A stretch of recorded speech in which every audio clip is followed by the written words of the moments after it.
Hi friends, నాకు getup ఇస్తుంటే ఓదలసిన వాళ్ళకి తమ్మని అనుకుంటారా? అంత లేదు.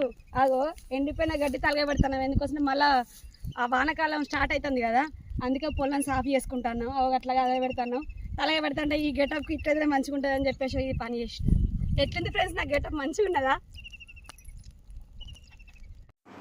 ఆ రోజుల్లో మాకు పశువులు బాగుండేవి కాబట్టి గడ్డి వేస్ట్ కాకపోయేది ఫ్రెండ్స్. గడ్డి మొత్తం మేము కుప్ప పెట్టుకొని గడ్డి పంపెడితే సంవత్సరం పొడవుతా మా పశువులకు దానగా పనికొచ్చేది. కానీ ఏంటంటే పోను పశువుల సంఖ్య తగ్గిపోయింది. మా ఏరియాలో అయితే పశువులు లేవు నిజం చెప్పాలంటే.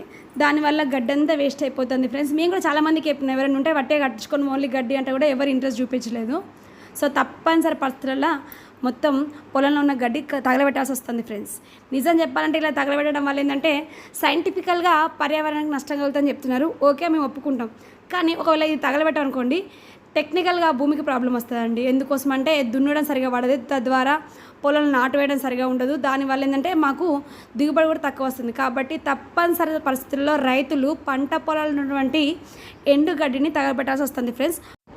మీకు ఎవరికైనా పశువుల కోసం ఎండుగడ్డి కావాలంటే నెక్స్ట్ టైం మేము కట్ చేసినప్పుడు కంపల్సరీ వీడియో పెడతా ఫ్రెండ్స్. మీకు అవసరం వచ్చి తీసుకెళ్ళచ్చు, నో ఆబ్జెక్షన్, మీ ఇష్టం. సైంటిఫిక్గా టెక్నికల్గా రైతులు పడుతున్న ఇబ్బందులు మీ దృష్టికి వస్తే కామెంట్లో తెలియజేయండి ఫ్రెండ్స్.